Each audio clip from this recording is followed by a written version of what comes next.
na piste nzima za iko mais il y a ça les bandits sur côté alors pour que c'est un mot quand on entend nous avons monté dans 4 États-Unis non les allaient prévus étant on arrête États-Unis les allaient tourner mais bien sûr toujours pendant na mabélé parce que des places les États-Unis ou dans la place pendant à Dallas pour le 21 juillet le samedi qui suivra le 28 dans un programme par Robeta à Houston et bien sûr ils seront accompagnés avec les artistes de la CC sur place.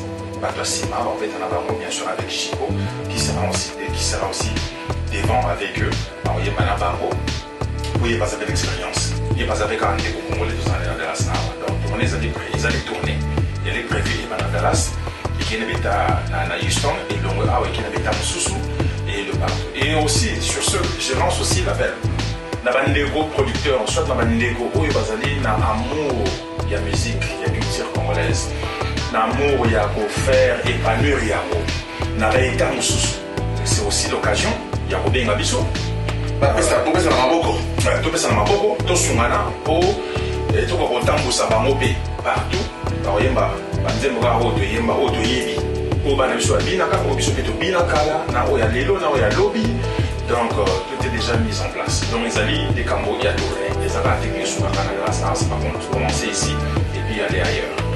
Il y a solo, les alliés sur Robon Maté et c'est Ebani. Congo promo de Faté, Bolandaka Congo promo pour Ezolo la vérité. Avec Congo promo, it's not the same. C'est pas pareil. Raf Gendo, check. Hugues la coiffe, il comptait. Et enfin, je suis arrivé. Salon Hugues la coiffe, il comptait. Non seulement c'est un salon de coiffure, mais aussi une machine de transformation des hommes et femmes. Regardez-moi comment je suis. Vilain. Mais attendez, 2 minutes. Bogard. Vous allez voir.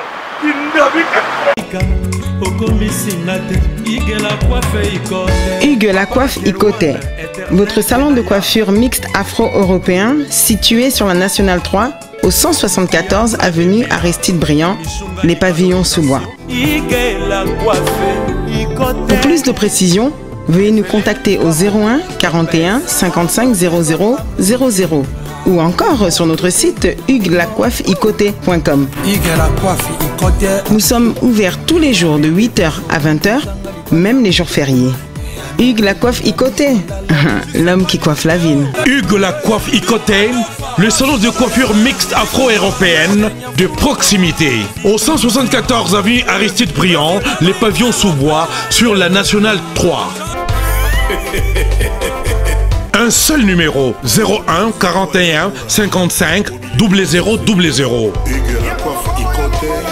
La beauté de votre chevelure chez votre frère. Hugues la coiffe Ikoté, même père, même mère. Chikicha, chikicha, cha cha. La beauté peut tout changer. Salon Hugues la coiffe Ikoté. Quelle beauté! Sexy pour les femmes, dindindi pour les hommes. Descartes Construction et yeah! Fini l'inquiétude pour la réalisation de vos constructions de rêves en RDC au prix imbattable.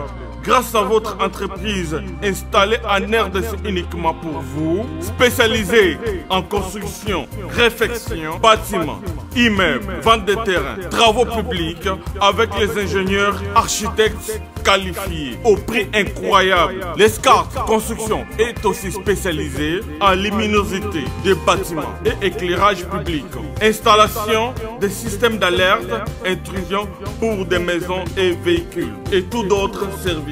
Nous acceptons aussi les paiements par tranche au prix incroyable. Pas d'hésitation avec Descartes Construction. Vous ne serez jamais déçus. Pour tout contact, notre email est descartesconstruction@gmail.com. Notre numéro de contact plus 447 93 92 82 813 et appelez-nous pour Kinshasa plus 243 89 91 56 86 2. Descartes Construction, Atozana Mbongo Moké, Opération Tongana RDC. L'agence d'export et d'import, Michelo Atlantic Shipping. Et yé, Banaya Canada, Banaya USA, Bomitungisa Lissousouté. Pour tous vos achats et ventes de voitures, pièces de rechange et les accessoires possibles. Na koti na ba koli na bino na Kinshasa, Bomitungisa Penzate. Please, bakoya koza koli tinanda. Pour tout contact, Benga Michel Lukadi. Plus 1 508 371 60 43 USA na Canada. Pour la Kinshasa, Benga na plus 243 89 551 30 38. Michelo Atlantic Shipping. Yaboye, Bazuapi. Papa na Kerouan, éternel Kenaya. Espace de cérémonie chez Hugues la Coiffe Ikoté. Un cadre spécial pour vos cérémonies conviviales, pour vos retraits de deuil, matanga, fiançailles, baptême, anniversaire, au 174 avenue Aristide Briand, le pavillon Sous-Bois, dans le 9-3. Référence, Salon Hugues la Coiffe Ikoté. Votre réservation au 01 41 55 0000. Raf Ngindou, félicitations pour la promotion, c'est la rapport à l'artiste. Que Dieu te bénisse. À connaît pas demander, il n'y a rien en face. Congo promo, Raf Ngindou nde. Nanenga mabete Congo promo Raf Ngindou. Aza mutu aza na mbongo boga, aza na bakara danger. Donc ya mutanzalate. En tout cas, félicitations, merci Sito et Oumela. Raf Ngindou, le présentateur de la France qui a tué Congo Promo. Congo Boroto, c'est la France militaire de Congo Promo. Et faites comme moi, allez voir Congo Promo, tv5.com. Donc au nom de Jésus-Christ, nous bénissons le Congo Promo. Avec Raf Ngindou, Congo Promo ne tombera jamais. Piccolo Congo Promo nde. Ouais, balobi Raf Ngindou. Congo Promo toujours, grande puissance. Come on. Congo Promo qui torcos net in a film. Congo Promo babunda na nango. Raf Ngindou. Congo Promo. What a plus, what another boss là.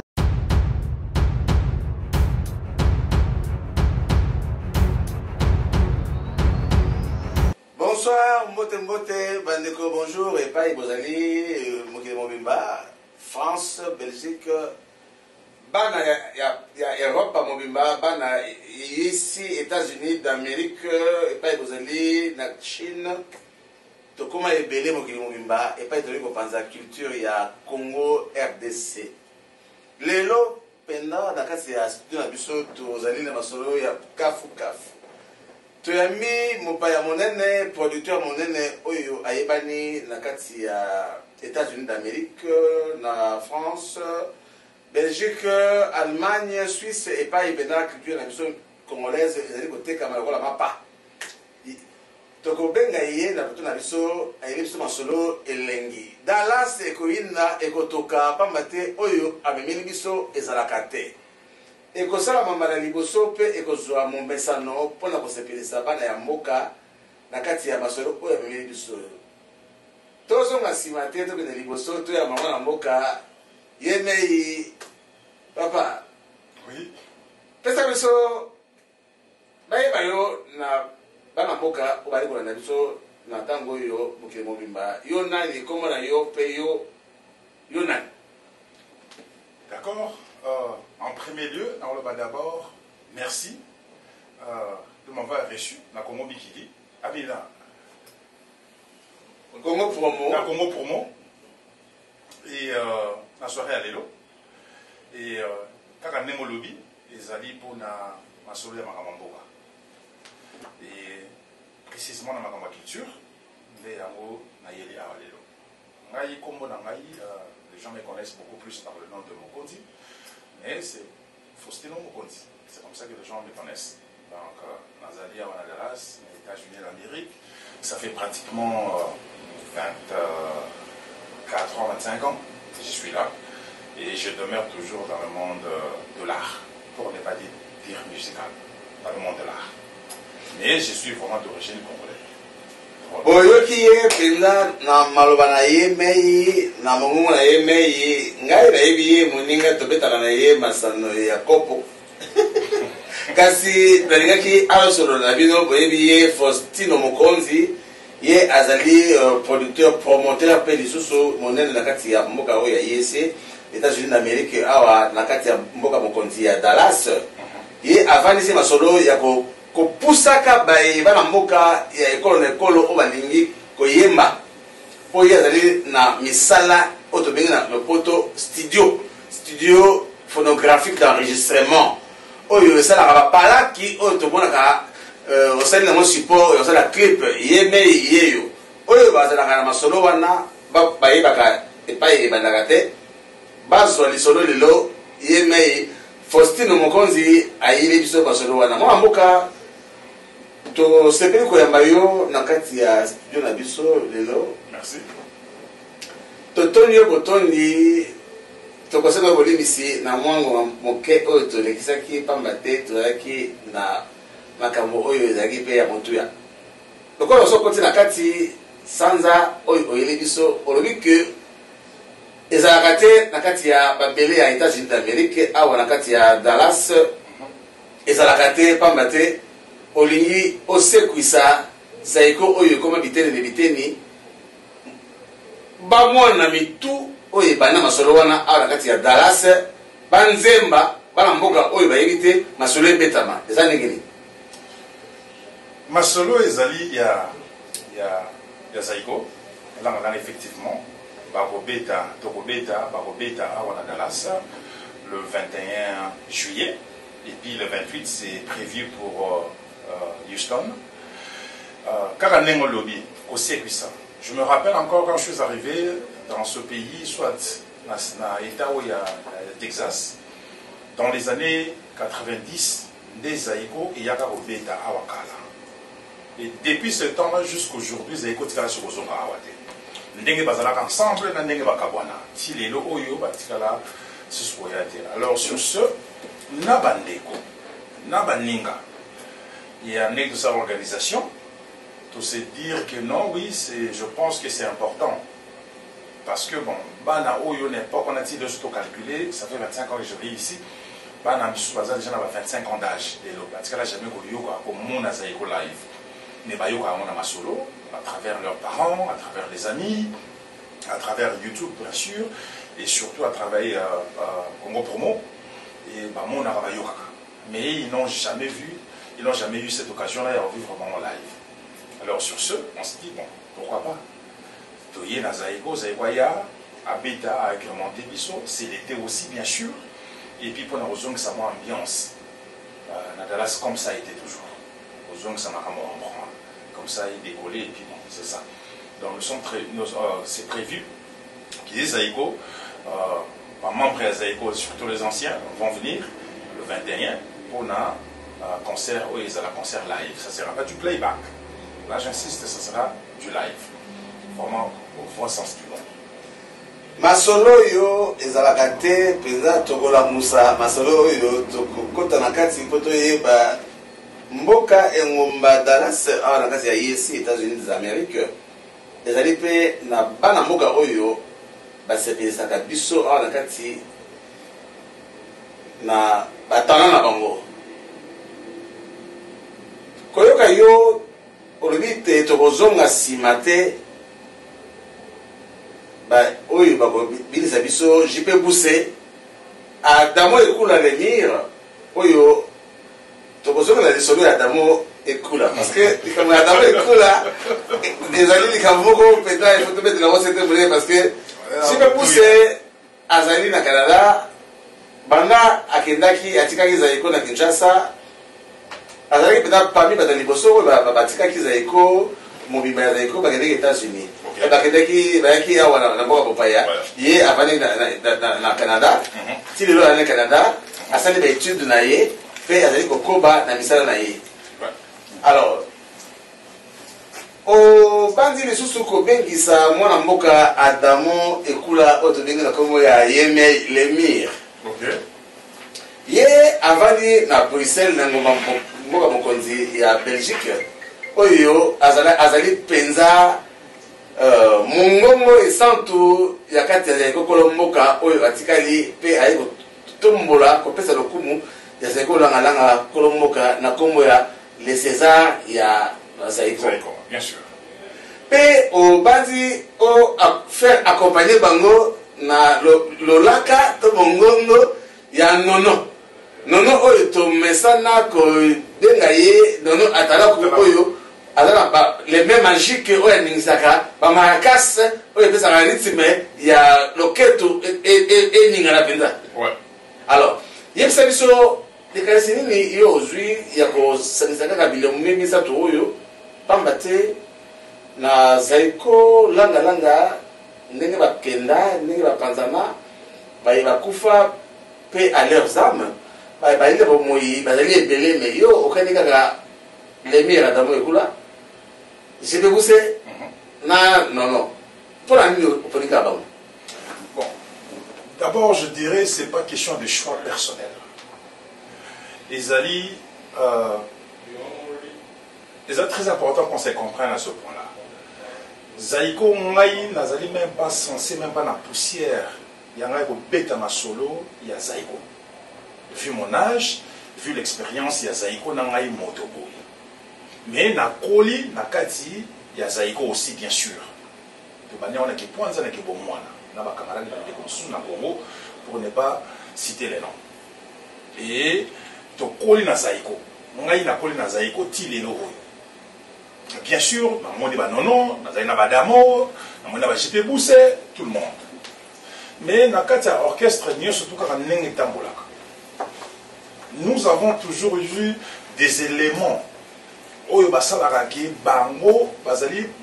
contribué au développement du groupe culturel et artistique du Congo. Exactement.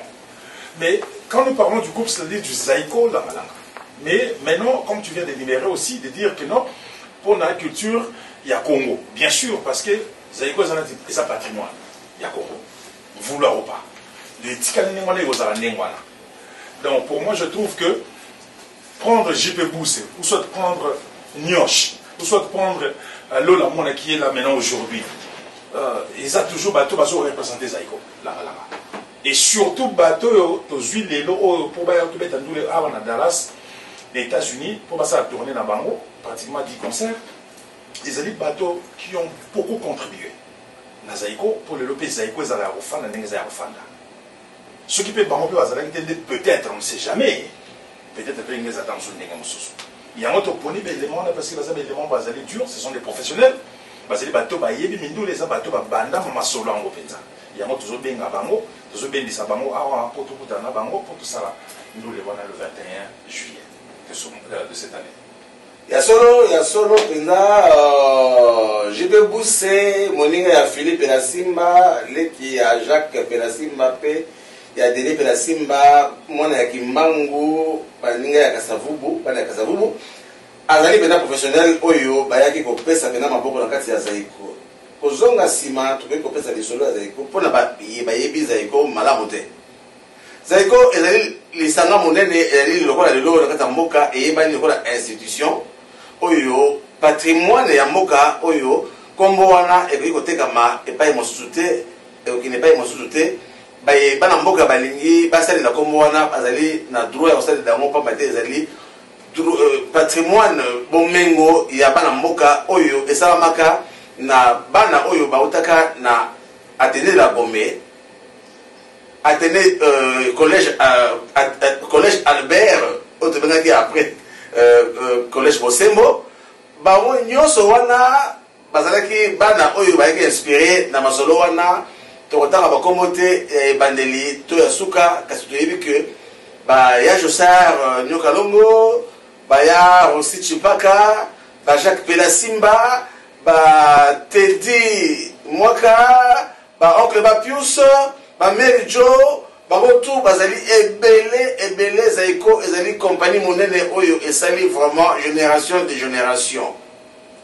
Lelo oyo feti oyo zangi musique ya Zaiko ezali feti ya kolala, feti ya kotela mate.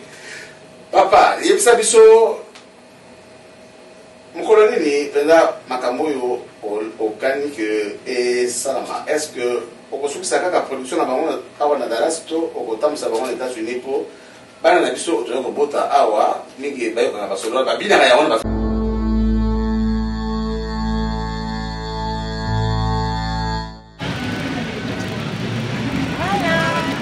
Awa. Awa. Comment on a rien pour ça? Ça n'est pas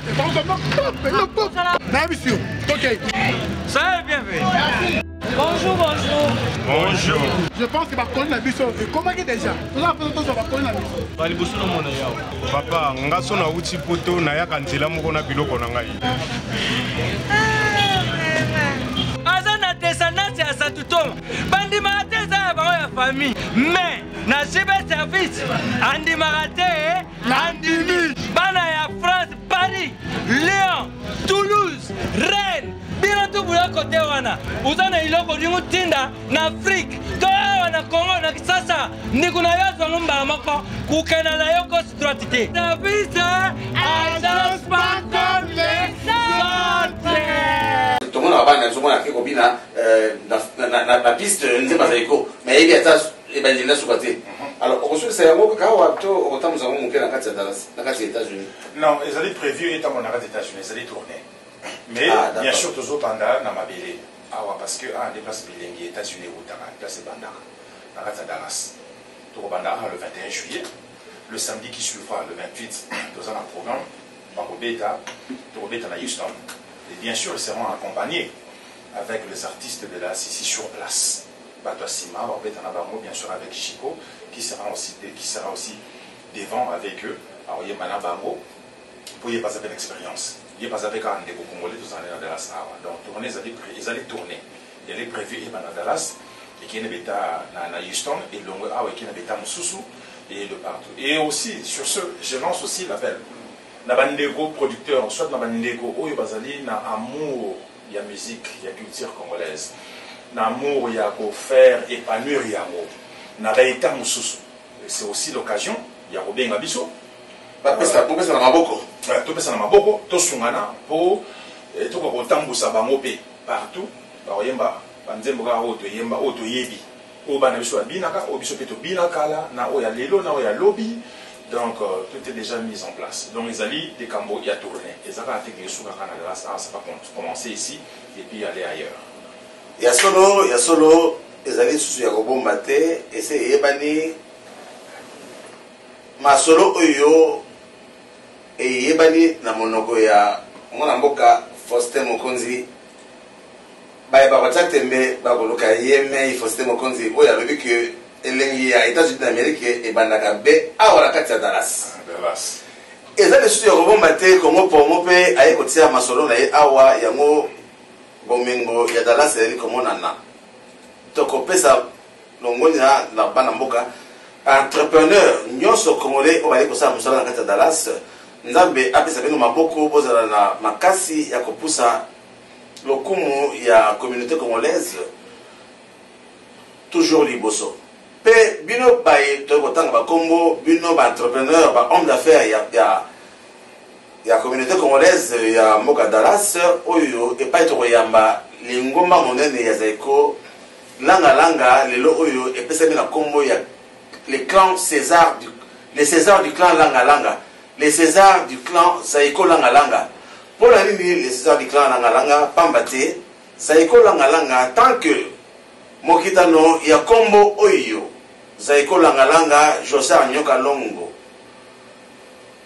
a kitani yango epai ya fondateur na yango Kondo BV Mwanda oyo basalaki Zaiko pe apesaki yango kombo ya Zaiko atikaki yango na maboko ya Josar Nyoka Longo tant que Josar Nyoka Longo azali na bomoi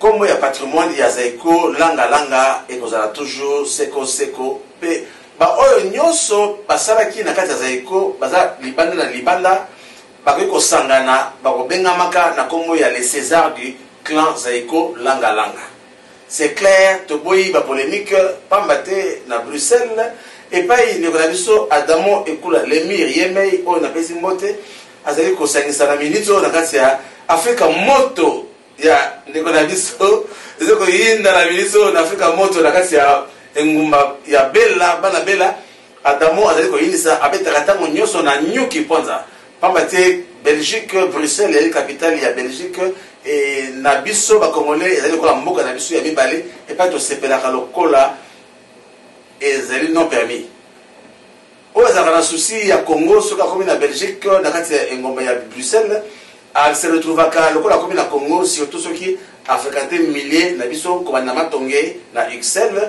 pe ko sukisa na Afrika moto et pas ya ndeko na biso na kotanga Congo te yeme ayebi et pas ibana mboka basangani malage na Adamo ekula bali ko tumba Afrika moto batiaka be moto wana tolingi etambola na États-Unis d'Amérique pour ko sepelisa bana mboka ya États-Unis tokomi na été ezali synonyme ya kosepela pamba te tobomanaka mingi na ndako na hiver na lili tout ça sikoyo tozwi mapapu ya malibana tosepela yango pesa biso programme ya tournée ya concert awa na kati ya Dallas ekobetama esika nini pe ekobanda mokolo nini pe tokocontacte banani po tozwa barenseignement l'essentiel mpona koyeba epai nini tokoki kozwa baréservation na biso. Ok, d'accord. Comme j'avais dit tantôt, Banda à Dallas, et puis Torobé est dans salle où ils sont à Irving Boulevard. Pour ne pas trop couper ça en détail, il y a l'adresse et tout, je pense que ça sera énuméré sur le website. Et puis pour nous recevoir un billet, ils allaient dans Eventbrite, les places de son billets, et ça sera aussi énuméré. Les places de billets sont maman, donc à partir d'un là, on a eu à partir d'un téléphone, on a eu pour son billet, on a eu online. Et à part cela, le Tourbet en Houston le 28, le concert ici à Dallas, ça sera le 21. Le 21 juillet, Tourbet en Dallas, le bandit tourné à Dallas. Et puis le 28, Tourbet en Houston, et puis Tourbet en Bambo comme Soutouzo Kenda.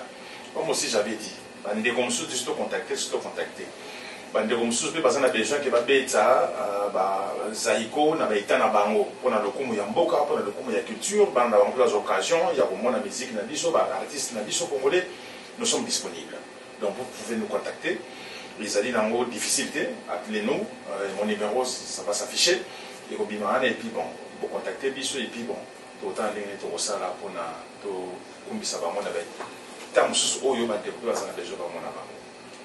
Effectivement, nous avons aussi nos enfants qui sont nés en Europe ou aux États-Unis ici, qui parlent les deux langues, le français, l'anglais ou le lingala. Mais nous pouvons aussi les informer qu'il s'agit ici de produire un grand orchestre congolais qui est un patrimoine congolais du nom de Zaïko Langalanga Kolomboka. Et aujourd'hui, par rapport à tous ceux qui sont partis, tous ceux qui vivent dans la diaspora, aujourd'hui on les appelle les Césars du clan Zaïko. Les Césars du clan Zaïko. Alors nous voulons dire à nos enfants qui comprennent le français, qui ne parlent pas du tout lingala, qui sont aussi les bienvenus pour s'incruster dans la culture de notre pays. Parce que ici, tant en France qu'ailleurs, nous sommes dans une terre aujourd'hui de la diaspora, terre d'asile.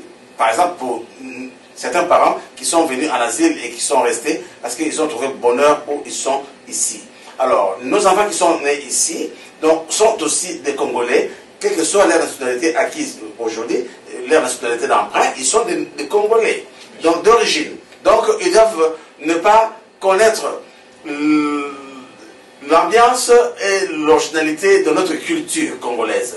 Parce que nous, comme je dis tout à l'heure à Lingala, qu'il y a des fois dans les différentes fêtes, les différentes manifestations où nous sommes conviés parfois, nous remarquons que nos enfants, même de 12, 15 ans, qui ne connaissent même pas Zaïko, qui ne sont jamais rendus au Congo, mais qui dansent comme il n'est pas permis quand il s'agit de Zaïko.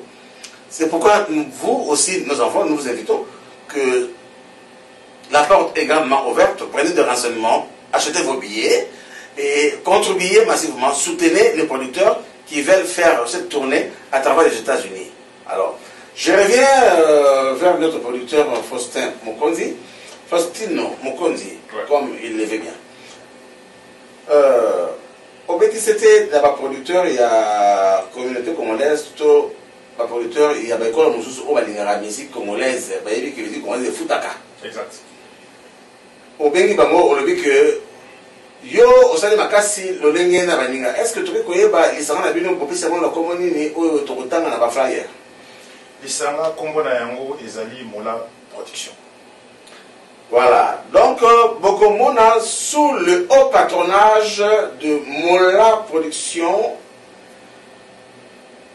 De Yangonde Moto, ezali umbrella, c'est-à-dire ezali parapluie, parasol, ou ezali les colos, il y a entité niche des anacées, pour que ce concert se fasse et ait lieu.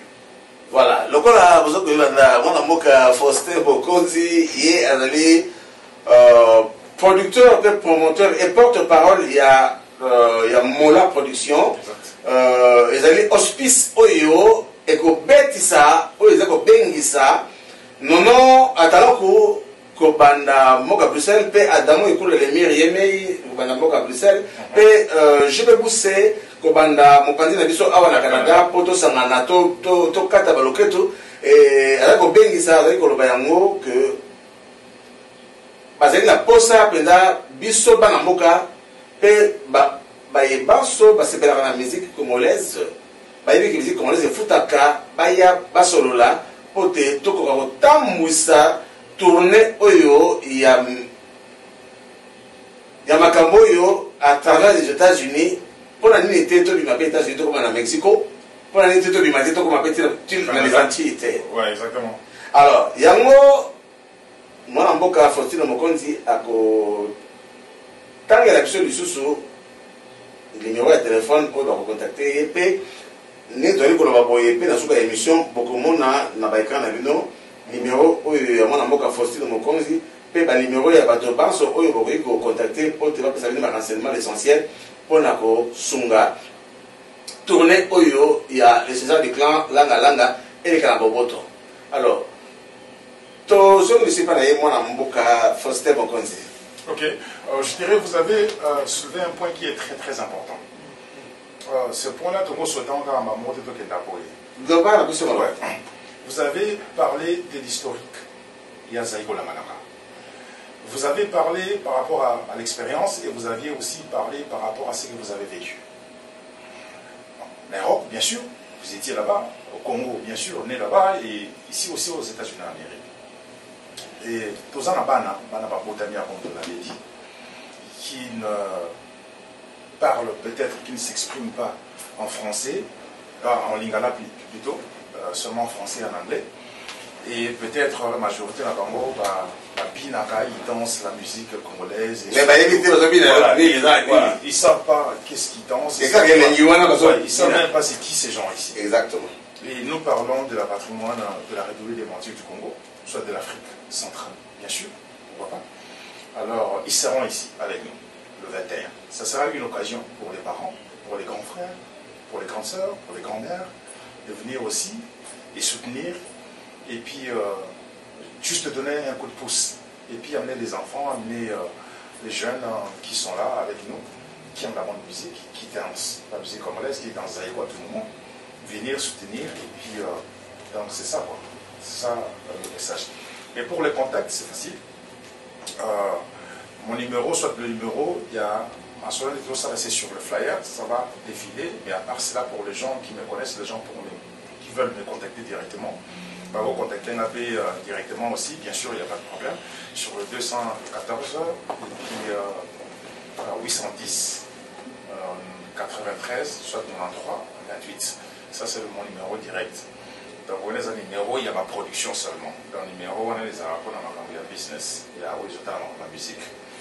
Donc, c'est ça. Donc, n'oubliez pas, le 21 juillet, ici à Dallas, le 28 à Houston, et puis le reste du programme européen, c'est parce qu'on va revenir encore à Congo Promo pour en parler le plus. Voilà, nous tous koloba que makamoyo ya boye ezala kala ezala kasusute pe ezongi ebandi. Dallas denge yeme mwana mboka Faustino Mokonzi alobi yango pe oya kota tembe alukaye baso peta basolamo pe ako lakisa bango pona nini Dallas ezali epai ya elengi ya Amerika evandi. Alors Pour la masolo oyo tolobi boye tokobi pene ya suka ya émission na biso ezali ya koyinda pamba te ekoyinda ndeko oyebi ke makambo oyo oluki oyo eza makambo mike te. Ah oui, hein, excusez-moi. Oui, ça m'a bien sûr. Ça m'a parce que Robert Zazaïko, c'est pas donné à boire. Hein. C'est pas donné à tout le monde. Tous les bêtes, ça peut pas n'importe à Zaïko. Tous les bêtes, ça va coller. Zaïko. Tous les bêtes, ça va donner une pierre de plus dans la Zaïko. Tous les bêtes, ça va n'importe. Je répète encore. Tous les bêtes, ça va bateau, va bien sa biso. Bateau va subir sa banane biso. N'est tous les bêtes. N'est tous les bêtes. De partout. Europe, Canada, Afrique, les États-Unis aussi, Dallas bien sûr, avec nos éléments d'ici qui vont accompagner le groupe. Et ça sera du live. Là j'insiste, les playback, les live. Bande mixte, vous allez en Californie, vous allez en Atlanta, vous allez en Maine, vous allez en Boston, Paul Vandoma, côté on a place vous allez UAB. Appelez-nous, donc on est là, disponible à servir et disponible à épanouir. Les devoirs dans l'AIT, les devoirs maintenant, ça devient un devoir de tout le monde. Ça devient un devoir de Rafinguido, ça devient un devoir. Il y a Dessin Escobar par exemple, ça devient un devoir. Il y a lui Dakia, il y a Batunio, surtout il y a Bopanza, ça autrement. Devoir, moi, c'est-à-dire il y a ma culture, même sur Bopanza et Et au lieu de rester là, insister et puis déplorer et pleurnicher à chaque fois, ma musique, il y a la sombre par là, parce que j'aime pas citer le nom, il y a des comment les gars, comment dominer à Bisso.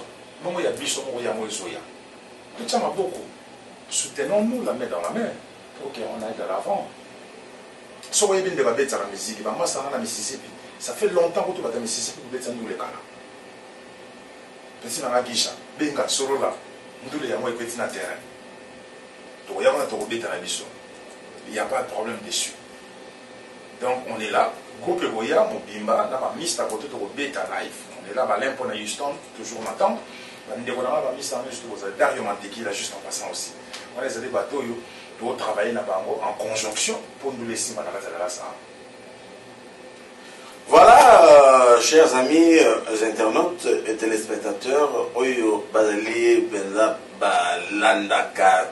Kwen masolo ya Congo Promo makambo yo eza makambo oyo tokoki kobomba yango emitema te boyoki bino moko esanzami boyoki yango esengami lelo oyo tobongama mpo makambo oyo ekozongisa elengi ya kati ya mboka parce que masolo ezalaki ntango kala lelo oyo elalaki mais kaka ba oyo basalaka masolo yango kaka balingi bazongisa yango ekozala kaka ndenge ezalaki yango tolobi ke bolandi yeme ikwana moka Faustine Mokonzi nyonso alobi apesi programme mpe azobeleza bino bacolaborateur na ye baninga bozali epai na epai Mississippi, Californie, Los Angeles, Las Vegas, Austin.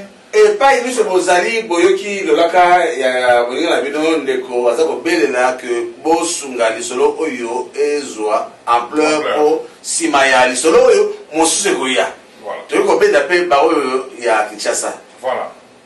To yebi que makambo ya musique ekomi ko lala pambate ezali mo muke ba problème ezoli kala na mboka kasi tango biso pe to yiko zwa esengote ite ba biso pe ezali na mawa. Parce que la musique, c'est quelque chose qui inspire les mœurs, qui adoucit les mœurs. Ce qui est dit, il y a monté, tout ça peut être personne à monter, il y a compris c'est des malamu, n'a pas eu les bossos pour nous luka, ni ne pas ça là. Nous sommes dans le lobby, tout bon bi de comme monter. Il y a moto ce qui ça, tout ça dans la sous, tout fait c'est bico, n'a pas mboka. Okay. Faustine Mokonzi, abana biso soko zali na loba babakisa. Le babakisa comme tel les alika par rapport à le 21 juillet à Dallas. Et je dirais que les lots naïe na parasol mususu na parasol ya ngai moti. Na parasol ya mola production.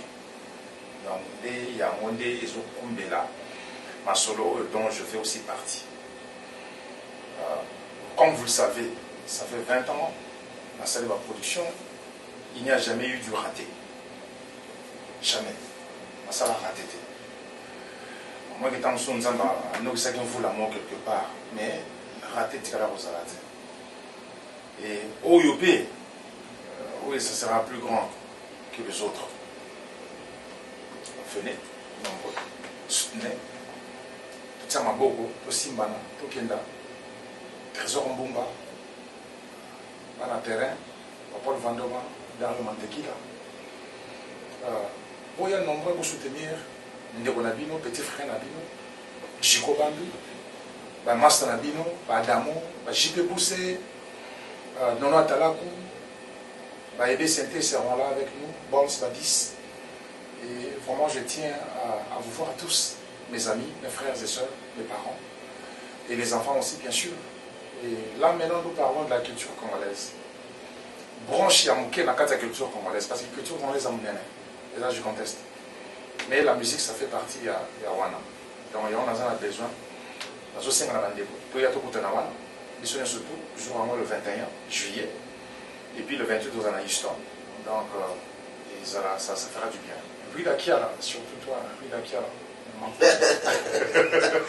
ya solo penza Faustino Mokonzi obeleli penza ba oyo ya basolo ya kati oyo bawiko masolo oyo mosika pe j'espère que Congo Promo ezali singa oyo ezali ko yokama ezali betama mokili mobimba tina suka mboka bali ko benango bayoki yo pena na mongongo ya mawa mongongo kitoko oyo obeli bango mongongo to benga charisme donc on active pas charisme ya ko benga bango ya solo to sependa yango toko zonga poto yebisa bandeko babolingo que basolo ezali basolo ya production monene ya mola production o ezali hospice monene ya production culturelle et artistique na kati ya mboka Dallas oyo ba mesana ka kosepelisa Dallas esika elengi ya ici evandi lelo balingi bazokisa masolo oyo pe bazoko benga bino bandeko oyo boninga Faustino abeleli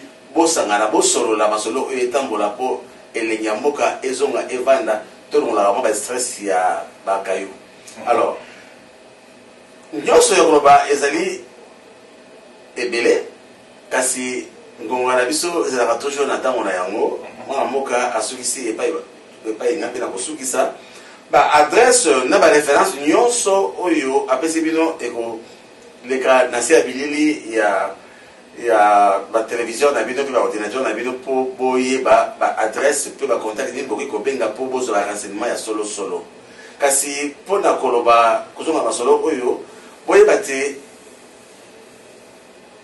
pona oyo tali production oyo tokoyamba le clan les César du clan Zaiko oyo tokozwaka progressivement po toyeba lelo yo valeur base na biso baye ba valeur culturelle et artistique ya muka na biso tokoyamba bongo lemir yemei Adamo ekula na katia bela mokonzi ya Afrika moto epa achaka moto na nuki ponda pe tokobenga yemei Jipe Boussé moninga ya Philippe la Simba moninga baleki ya Jacques Pelasimba ba Denis Pelasimba na katia Canada pe tokoite kobenga Nono Atalaku yemei le bras droit ya José Agnosh akozala wana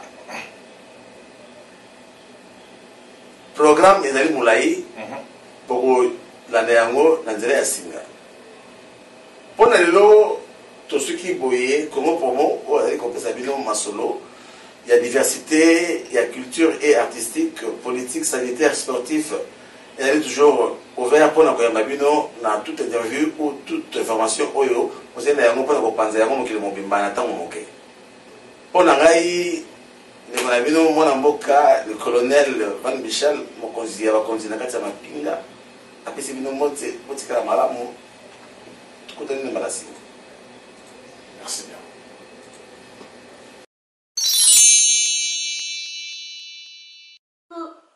Coucou, c'est Nathalie Makoma.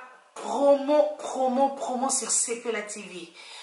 CPLA TV Box est commis à 55 livres. Et encore plus, 10 jours gratuits. Et encore 15 livres par mois. Abonnement dans CPLA TV. Oh mon Dieu. en profiter. Boya parce que promotion awa ezali ndeko pe la moto. Sepela TV. Wow, it's the best. Nathalie Makoma, à bientôt.